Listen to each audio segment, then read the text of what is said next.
मुरादनगर और मोदीनगर से उपस्थित मेरे सभी बहनों और भाइयों, मैं सबसे पहले पूर्व कैबिनेट मंत्री, लोकप्रिय जननेता स्वर्गीय राज्यपाल त्यागी जी की स्मृतियों को नमन करते हुए उनकी पुण्यतिथि की पूर्व संध्या पर मूर्ति अनावरण कार्यक्रम के अवसर पर उन्हें विनम्र श्रद्धांजलि अर्पित करता हूं। बहनों और भाइयों, राजनीति जन सेवा का माध्यम हो सकता है और जब जनता की सेवा का माध्यम राजनीति बनती है तो राजनेता को लोकप्रियता के चरम पर पहुंचाती है। स्वर्गीय राज्यपाल त्यागी जी का सार्वजनिक जीवन के इतिहास को जब हम अवलोकन करते हैं वे हम सबको स्पष्ट दिखाई देता है। 6 बार विधायक होना और उसमें 2 बार निर्दल विधायक होना, 2 बार प्रदेश सरकार में स्वतंत्र प्रभार का मंत्री होना और 2 बार कैबिनेट मंत्री होना, यह उनकी लोकप्रियता को, जनता के मन में उनके प्रति अगाध प्रेम को और उनके द्वारा सार्वजनिक जीवन को जनता के प्रति समर्पण को प्रस्तुत करने का एक माध्यम है। ऐसे आदर्श जननेता की मूर्ति के अनावरण कार्यक्रम में आज मुझे जगजीत पाल त्यागी ने आमंत्रित किया। मैं उन्हें हृदय से धन्यवाद देते हुए स्वर्गीय राज्यपाल त्यागी जी की स्मृतियों को नमन करता हूं। उनकी पुण्य स्मृति में कल उनकी पावन पुण्यतिथि है। इस अवसर पर उनके श्री चरणों में नमन करते हुए विनम्र श्रद्धांजलि अर्पित करता हूं।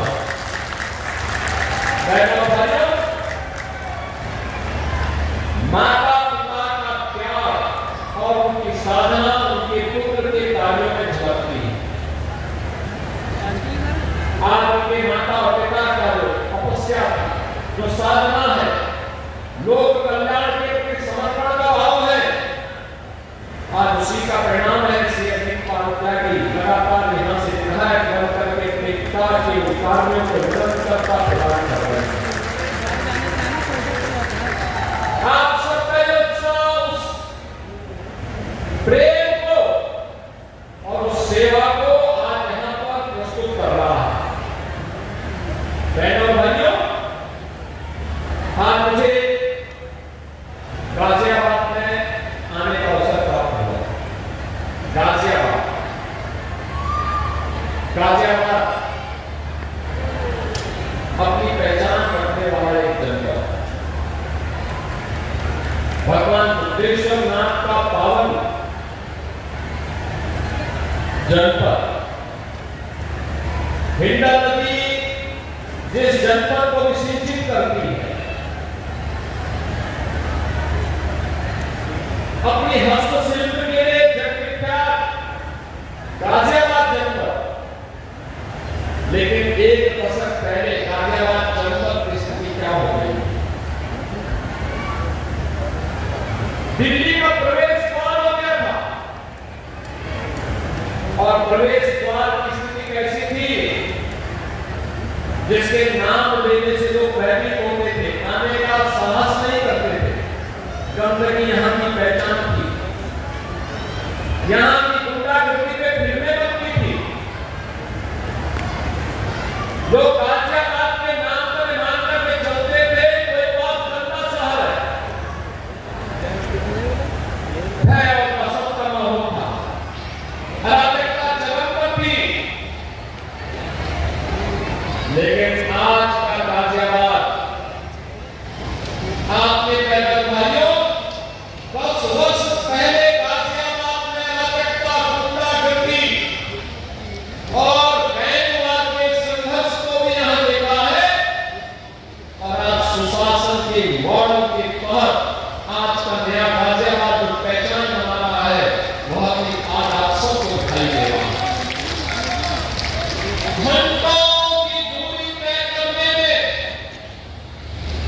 जिस दूरी को तय करने में घंटों लगते थे,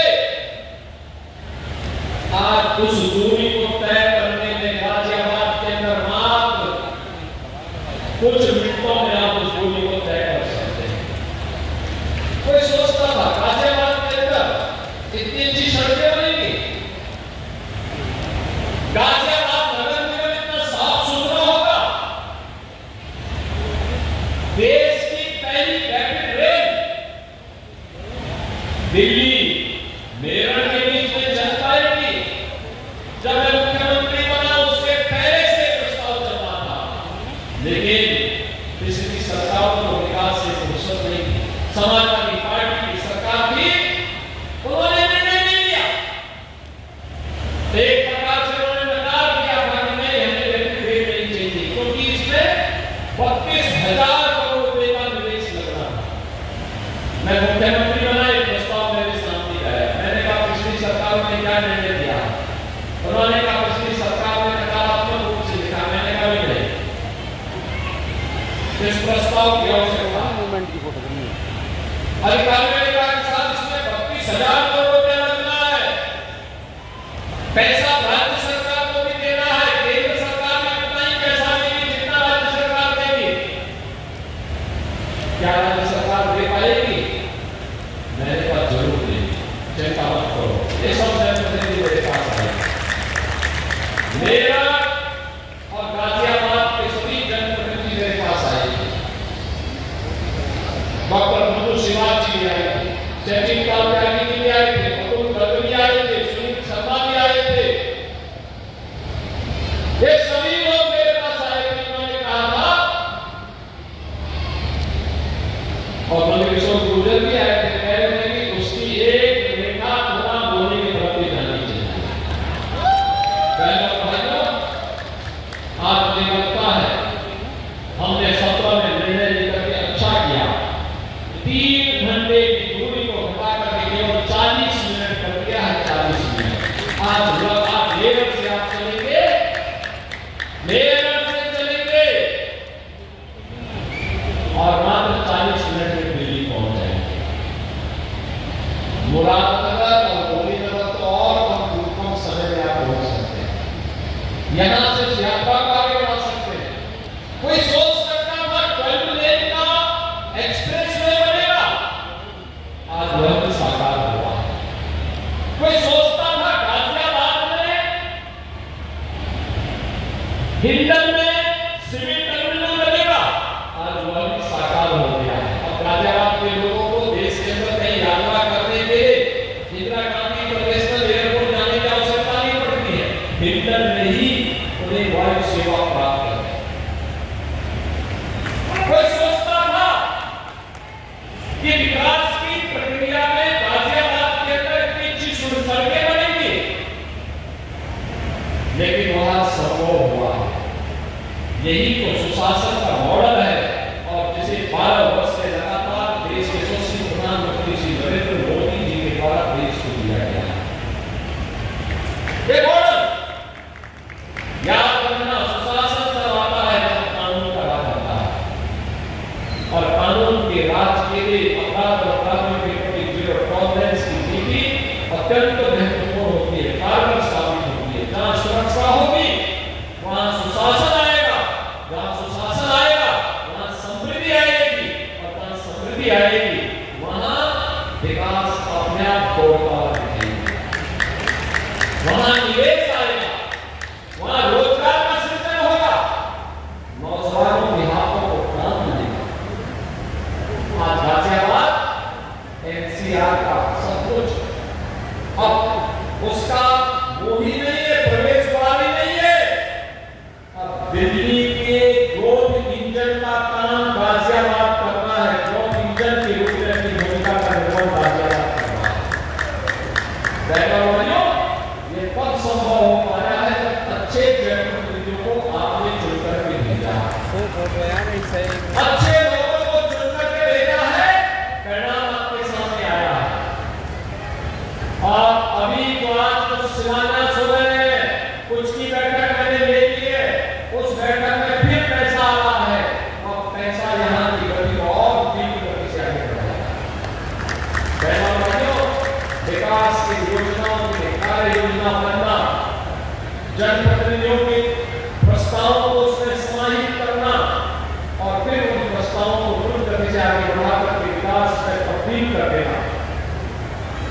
ये परिणाम देगा, ये रिजल्ट देगा, लेकिन इसके लिए फुर्सत चाहिए। आप मुझे बताओ ना, 2017 के पहले जो लोग प्रदेश में शासन करते थे क्या करते थे? 12 बजे सोकर के उठते, 2 बजे तक तैयार होते थे, फिर खा पी करके उनके जिम जाने का समय हो जाता था। जिम से वापस आए तब तक उनकी अपनी मंडली बैठ जाती थी और फिर देर रात तक मंडली जो बैठती थी, मंडली जो सस्ती थी, कभी हटती नहीं थी। कैसे प्रदेश चल रहा था? तब प्रदेश में दंगे होते थे, कर्फ्यू लगता था, बेटी सुरक्षित नहीं थी, व्यापारी भी सुरक्षित नहीं था, कोई नीति नहीं थी, सरकार की नियम भी नहीं थी, परिणाम का निवेश भी नहीं आता था, रोजगार भी नहीं आता था। कभी सरकारी नौकरी निकल भी गई तो उस नौकरी के नाम पर भी डकैती पड़ती थी।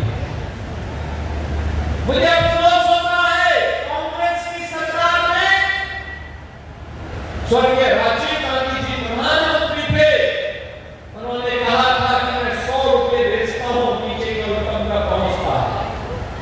बहनों भाइयों, 85 पैसा कौन खा जाता?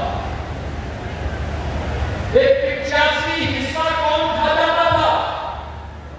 85 हिस्सा वही था जो जनता ने टैक्स के रूप में दिया था। वह किसी छात्र की छात्रवृत्ति नहीं होगी, किसी वृद्धा महिला का पेंशन का पैसा ना होगा, किसी निराश्रित महिला का पेंशन का पैसा या किसी दिव्यांग के पेंशन का पैसा ना होगा। उस पैसे से किसी गरीब का मकान बन सकता था, उस पैसे से किसी गरीब को आयुष्मान भारत का 5 लाख रुपए का स्वास्थ्य बीमा का कवर मिल सकता था, उस पैसे से किसी गरीब के चेहरे पर मुस्कान लाई जा सकती थी, उस पैसे को एक साथ जमीन पर उतारते तो ये हाईवे बन सकते थे, रैपिड रेल बन सकती थी, मेट्रो का संचालन हो सकता था, एयरपोर्ट बन सकता था।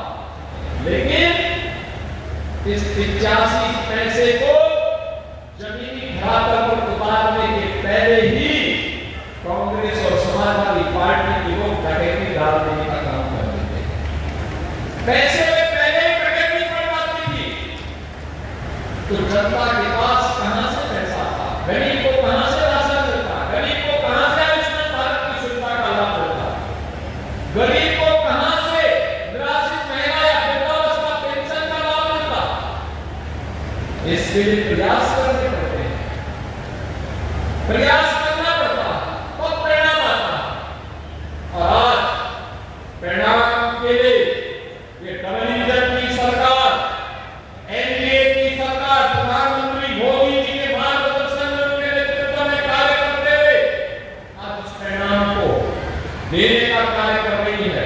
और उसी परिणाम के फलस्वरूप अब गाजियाबाद अपनी नई पहचान के रूप में एक नाम बन रहा है। अब देश के अंदर स्वच्छता की रैंकिंग आती है, हमारा गाजियाबाद भी उस रैंकिंग में अपना स्थान बनाता है। अब गाजियाबाद के नाम पर कोई फिल्म नहीं बनती है, बल्कि गाजियाबाद में रहने के साथ हैं आवासीय कॉलोनी, हरनंदीपुरम के रूप में नई आवासीय कॉलोनी आती है, विकास की गति आगे बढ़ती है। और अगर किसी ने कानून को हाथ में लेने का कार्य किया तो उसे मालूम है कि उसके लिए कोई जगह हो जाती है, तो जेल होती है, जहन्नुम होता है, इसके अलावा कोई किसी जगह नहीं होता। बहनों भाइयों, आज आप एक बात देख रहे होंगे, कांग्रेस और समाजवादी पार्टी आज आस्था की बात कर रही है। आस्था की बात, इनके मुंह से आस्था की बात बड़ी हास्यास्पद लगती है। ये कौन लोग हैं जो आस्था की चर्चा कर रहे हैं? ये वही लोग हैं जिन्होंने कभी कांवड़ यात्रा को रोक लगाई। इनको हर हर बम बम पर इनको आपत्ति थी। किसी व्यापारी पर बम फेंकने में इनको आपत्ति नहीं होती थी, कट्टा और बम बनाने में इनको आपत्ति नहीं होती थी, लेकिन हर बम फोड़ते हुए चलने वाले शिव भक्तों पर इनको आपत्ति होती थी।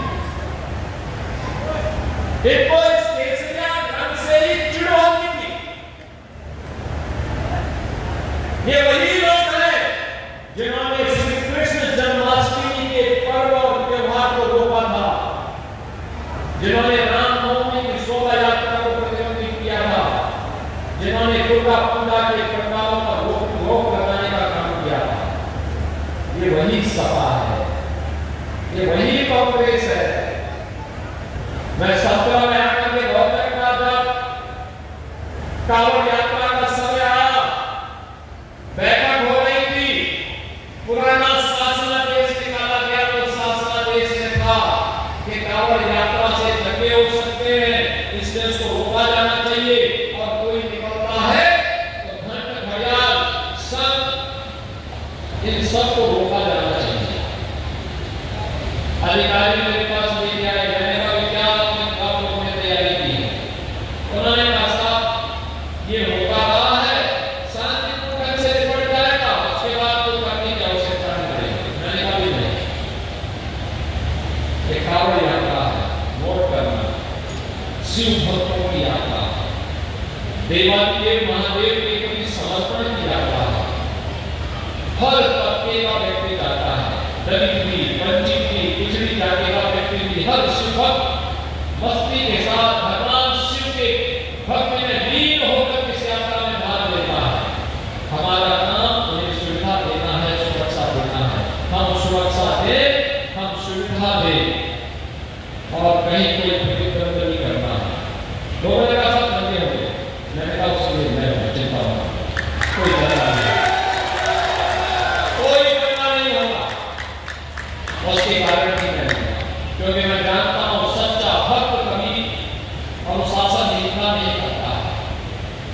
उच्छृंखलता सच्चा भक्त नहीं कर सकता, वो मर्यादा में चलता है, वो समरसता का काम उसके जीवन का हिस्सा होता है, वो ईश्वर की लीला पर विश्वास करता है।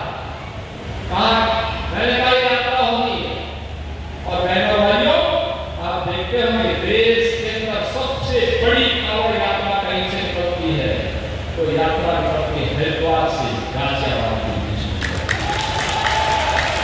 लोग उत्सुक होते हैं, अब लोग उसमें देखने आते हैं, विदेशी भी आते हैं, कैसे होगा, कैसे पैदल चलते हैं, इतनी बड़ी यात्रा, इतनी लंबी दूरी कैसे पैदल तय हो जाती है?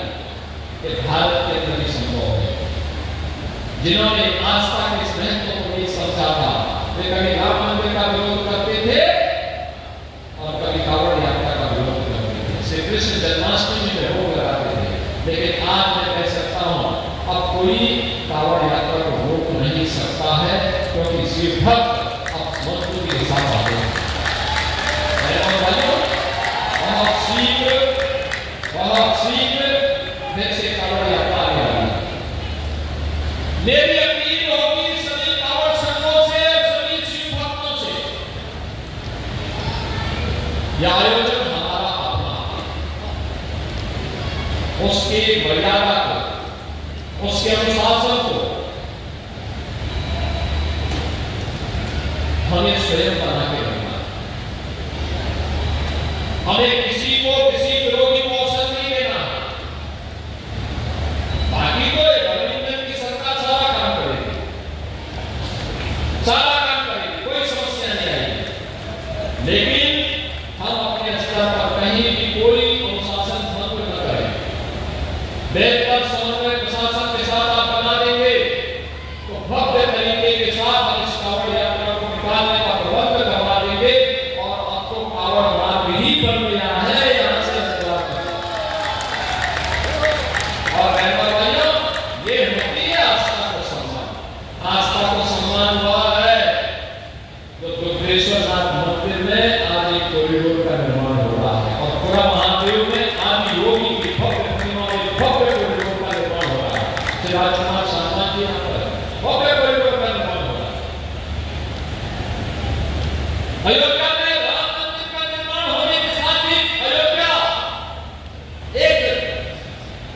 नई अयोध्या के रूप में हम सबके सामने है। काशी में काशी विश्वनाथ धाम है, विंध्यवासिनी में विंध्यवासिनी में ये सभी विभिन्न पवित्र तीर्थ पथ पर फिर से जगमगाते हुए दिखाई दे रहे हैं।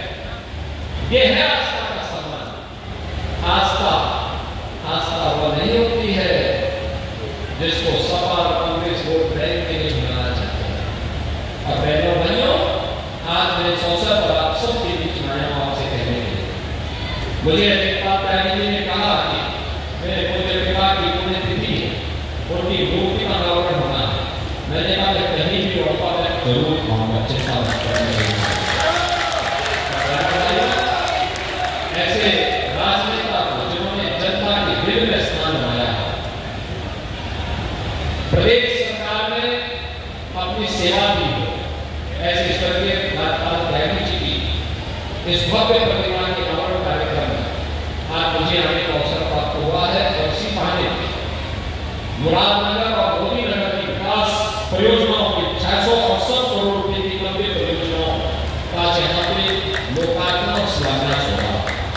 इसका भी मुझे दोनों विधानसभाओं के हमारे दोनों विधायक और दोनों सांसद, पहले दोनों विधायक लेखपाल त्यागी जी की है, डॉक्टर मनोज श्रीवास्तव जी की है।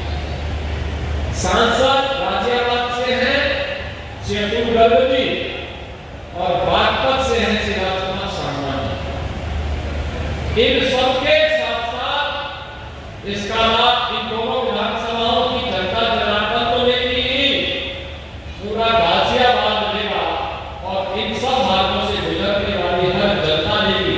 इन सबको मैं विकास परियोजनाओं की हृदय से बधाई देता हूं, अपनी शुभकामनाएं देता हूं। विकास कैसे होता है अब हमारा एनसीआर बता रहा है। देश की पहली रैपिड ट्रेन चल रही है, टर्बुलेंट का एक्सप्रेस वे भी चल रहा है और मेरठ से हरिद्वार के बीच, मेरठ से